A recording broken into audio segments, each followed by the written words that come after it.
And we are back and we're moving into our final conversation this morning. We have with us via Zoom Dr. Harald Young, who is the author of The Legend of the Sleeping Giant.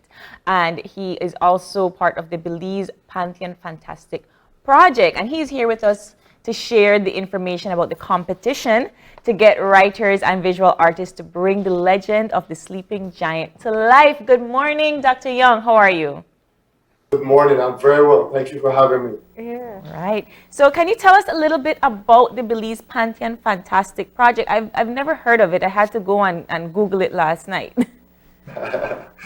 Well, so the Belize Pantheon Fantastic, this is the first year we're doing it. And the idea is to create a project that will stimulate artistic minds of our young people ages 15 to 25. And the focus this year, the theme this year is the legend of the Sleeping Giant, which is a really short story that I wrote. And so that is the theme for the Belize Pantheon Fantastic. And then another year we'll have another theme. So this year is focused on the story, which is basically about the sleeping giant that we see when we drive on the Hummingbird Highway. And the challenge for our artists is to create mythical beings, entities, spirits, that inhabit the land of Chapchango. Right. So let me just, I'm really interested. You are an author, you write this story. What prompted you to go the next step? Because we drive past the sleeping giant, we teach the kids how to look for it. As kids, we grew up looking for it. But what you're trying to do is really to give it a story. And you're opening it up to creative minds to visualize what that is and to record it as to what that is. What made you go this next step?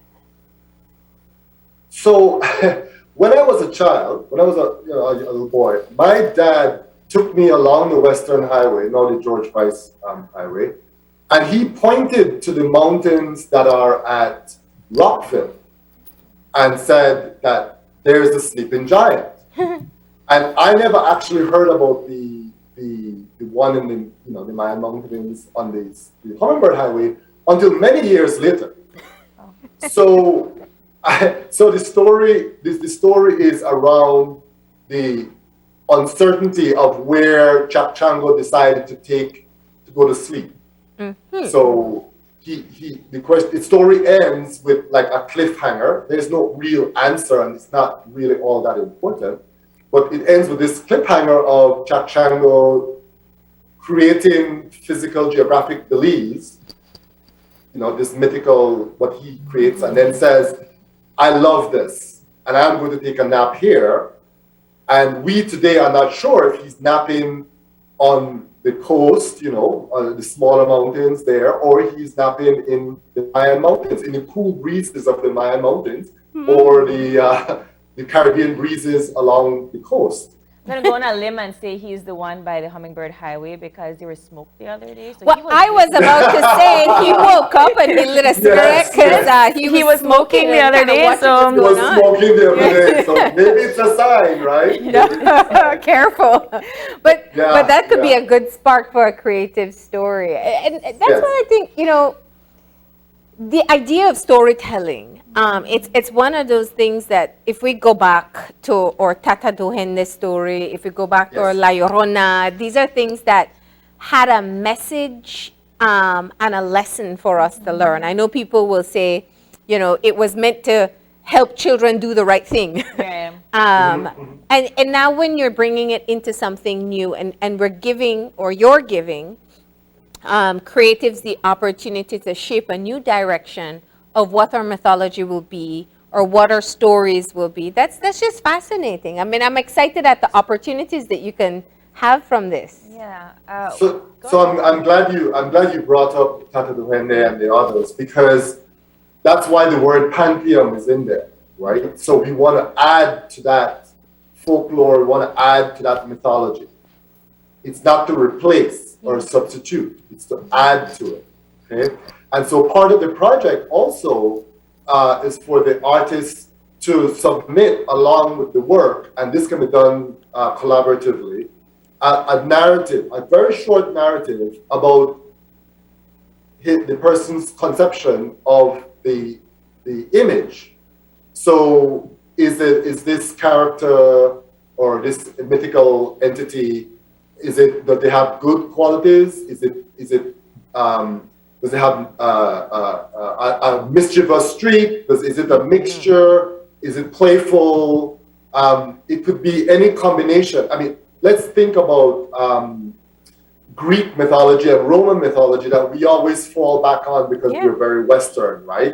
And a lot of the characters there were not necessarily good, but the point is to provide the contrast, right? And to create this sort of non-judgmental world where we can look at what it is to be human, to have human frailties, to have human strengths, to have powers, to have control or not to have control. So the idea is that an artist who creates, some sort of image that would, or some character that would inhabit Chakchanga's world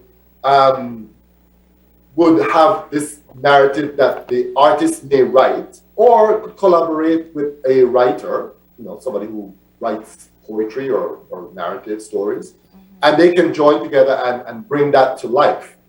And so that's an important part, that's an important component of it. I appreciate that you have the mix of Maya and African ancestry within the story that is Chakchango, because, and you talked about Greek pantheon, and that's where your mind went, but then my mind went to the Maya pantheon, because the closest thing that we have to something like this is the Popol Vuh. And that talks Wait, I'm sorry, about, what is that? the Quiche Maya Bible. Okay, good. So it talks about like this, the Genesis, right? The Genesis of the world and so forth. That is the closest thing that we have to a pantheon story, right? That it comes to our history. And so the fact that you mixed a little bit of that, and then you mixed a little bit of the Orisha legends as a part of Chakchango's persona, will give the writers an opportunity to dive into their own history a little bit, right? Absolutely. Tell me about what they have to do in terms of entering the competition. Okay, so we're trying to make it as simple as possible. We have to have some sort of registration form, which you can just, we have it online, you can just fill it out and email it. And it's not cumbersome, there's no fee for it, so it's not very cumbersome. It's just so we can identify who the artist is. And then, so you submit that. And then and you can submit the narrative that way as well. But and we have a website, an email specifically for, it's there on the screen, specifically for the project. The artwork itself, we're doing two things. We are partnering with the library services that has 41 sites in the country. And so an artist can drop off the application if they don't want to email it, and the artwork at the library service, and then we will bring them together. Or the artist, if they have the capacity and the capability, can take a photograph of the artwork and submit it, email it in as well. And then we will be able to, once we have their once we have the contact information, we can work with the artists to make sure that we have what we need for the exhibit, which is hopefully something that's going to about next. Well, my mind is reeling because I'm thinking who would be really fitting, because we look at it and we think, oh, this is for people who are already writing, people who are graphic artists or illustrators, but it's really anyone. And do you know who comes up with their own mythology every single year but stopped in 2020? The Carnival Associations for the King and Queen competition. They come up with these elaborate costumes and stories. So it's there, and there's so many people who've been doing this type of creative work. My question, though, Dr. Young, is in looking at your story that you've created, and you and April got into the whole history of it, but if I am going to enter the competition, does it have to be formatted off your story, or can I go my own direction as to the origins of the sleeping giant? Well, I think the idea, that's a really good question. I think the idea is you can go with your own story. The narrative is not necessarily to explain the sleeping giant, where the giant is sleeping. Yeah. The competition is really about populating the area that the giant created, that Chango created, the titan. I refer to him as a titan, right? Yeah. Is to populate. So I'm not sure that it's necessary at this point, and I'll tell you that's a really good thing, because the theme is, as I said, what the theme is to populate this world that Chango created. Yeah. But another year, it'll be another theme. It could be it could be a musical, what the sounds were of the area, or some sort of meme or graphic, some video of something. Yeah. So every year we'll have a different theme to highlight Belize itself, and to bring to populate and make it real, right? Make the mythological world, the pantheon, real. So it's to fill in the blanks, right? Fill in the blanks Yes. of the storyline, and to fill in the blanks of the cliffhanger that is Jack Shango. You know what? Yes. After I like leaving it at a cliffhanger. So anytime people go by, they come up with their own ending. But Absolutely. I don't think we worry about solving it. I think that's part of the. I think the message about the reason I think we need to tie it into the fire as well, right? Is that the story ends with a call to us, the modern day inhabitants, right, human beings, to take care of Chango's work, right? To take care of what he left, what he loved, and what he left behind, or she, because it's not a gender. oh, I like Left that. behind. Yeah. It doesn't have a gender. So the call to arms, that's the call for us to take care. So the characters and any future project will have that sort of feel to it. And again, the special envoy, who is the patron, I want to get to that. It was her idea to link it to Earth Day. So the competition, those who will be awarded some prize. We don't like to use the word competition in the art world, but will be awarded for their work, will be on Earth Day, April 22nd.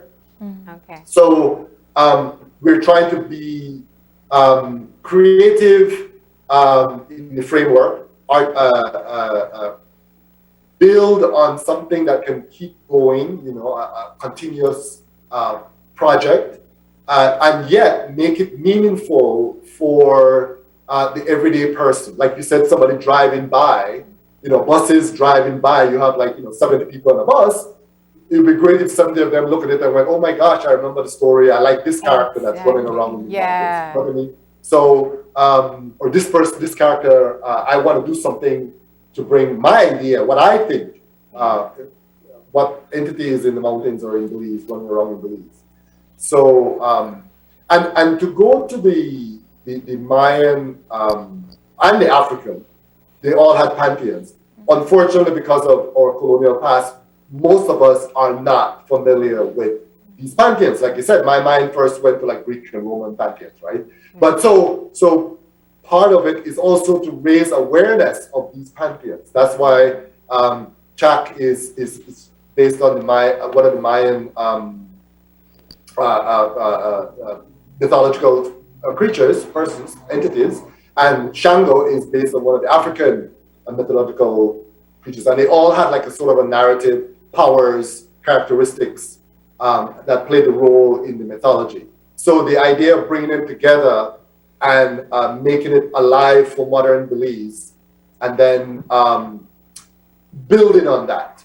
I think I have to wrestle with it myself, and I'll give credit to he doesn't want me to call his name, but I'll do it anyway, to Yasser Schumann Yasser Musa, Yasser Musa for bringing this idea that we need to be more confident about what we can do here in Belize, and that what we do is of value, right? Belize is of value, and what we do matters.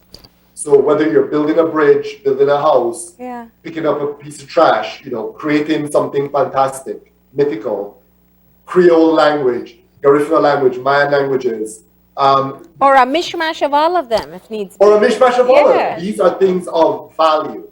In a world where languages, for example, are shrinking and disappearing. If you look at anybody, I'm not a linguist, but I know because I'm looking to Creole, Belize Kriol, right? Belize Creole. Languages are disappearing around the world, and Belize has a vibrant, growing, alive language that we use every day. And almost everybody can speak it. And that's something that we need to be proud of. But it's not a matter of replacing English. Nobody's going to replace English or replace any of the Mayan languages or anything like that. It's the appreciation. Right. Yeah. Yes, having it take its place in our society and in our culture. Let me just bring you back very quickly to the competition. I do want my viewers, who I know we have a lot of creative people who love this stuff. Does media matter? I mean, are you looking for print? Are you looking for graphic? Are you looking for animation? Does the media matter as to what their submission is going to be? Yes, it does matter, but just in the sense that it needs to be 2D. Okay. So it can be on cardboard, canvas, paper, chalkboard. It can be chalk, it can be coal, it can be watercolors, it can be oil, it can be a combination of any of those. It could have be a graphic? collage. The digital art, It can be digital, but not a video, not motion. Okay. Right? It can be digitally created. Maybe I should put it that way. And on the note of your preservation of languages, does it have to be in English? Ooh.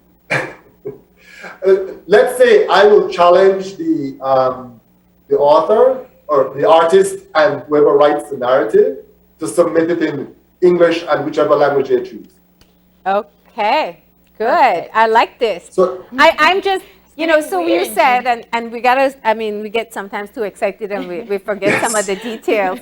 But this is, and you said clearly that the special envoy is the patron of the project, which means, you have some support in terms of prizes and assistance in keeping the project going. But I have to tell you, Dr. Young, I never knew that there was a missing story for the sleeping giant until I read about this. Now it just feels like, why have we not had a story for the sleeping giant all of these years? And now I'm thinking, what about our blue hole? What about, some of these caves that we have where there probably is a history, but we can create a story.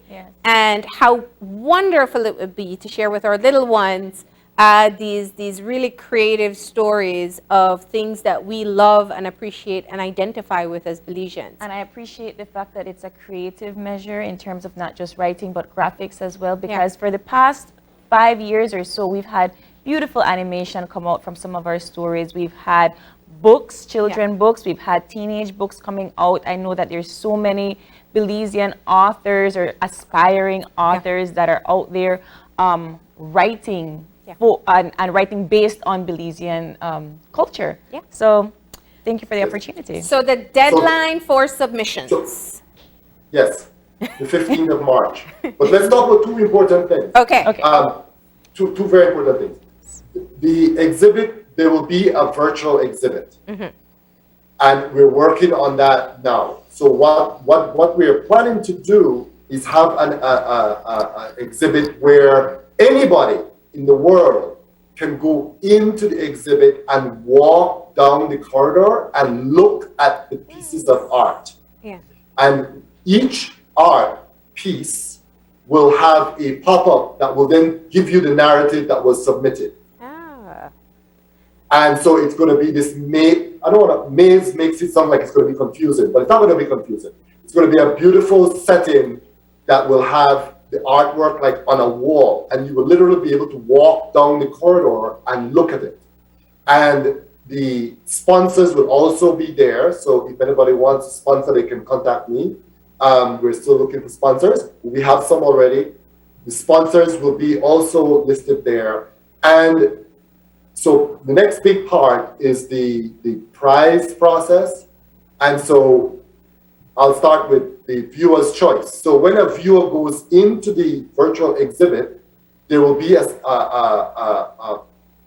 button that they can vote for which art piece they want to get a prize. So there'll be like a viewer's choice award.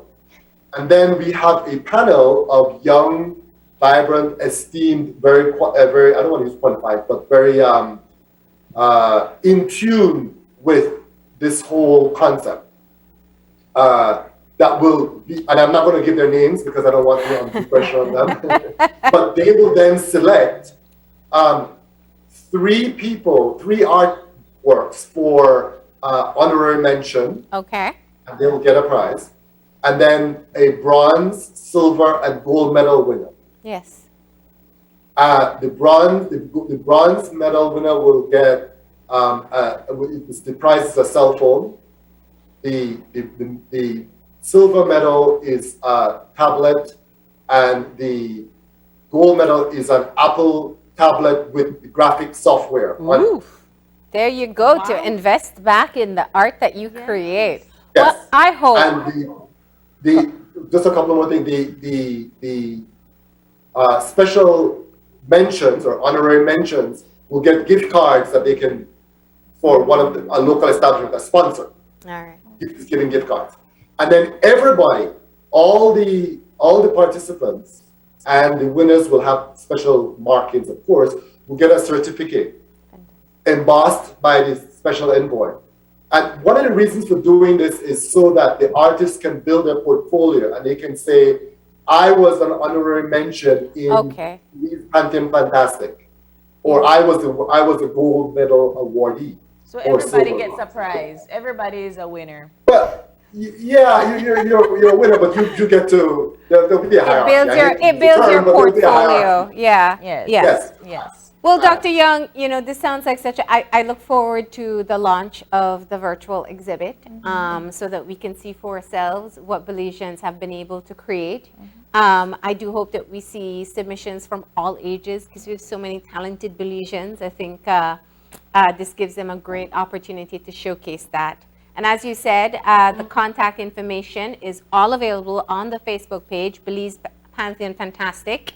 And we want to thank you for sharing with us the details and the ideas behind coming up with this project. I need to give 2 shout-outs real quickly. I want to shout out the Mrs. Briseño for jumping on board right away. Great ideas. Her office has been great. We're working really well with them. It's going to be a great project. And secondly, I want to mention Gerald Chevans, who is a long-time Belizean artist, right? And he did the logo. Fantastic. Oh, thank you so much, Dr. He shifts his own art downtown every now and again, right? Gerald, he and his brother are artists. Gerald is a graphic designer, but his brother Charles is also an artist as well. So, and I've known them virtually all my life. So I just want to give a little mention to them. And then with sponsors, we have a list of sponsors on Facebook, and as we go along, we will keep making the sponsors get their coverage, and so that you get some credit for supporting this important project. All right. Well, guys, remember deadline is March 15th to get your creative juices going. Thank you so much for being with us here this morning, Dr. Young. Thank you all for having me. It's been great talking to you. Awesome. All right. Well, with that, we are going to take our final break, and we'll come back with our wrap-up.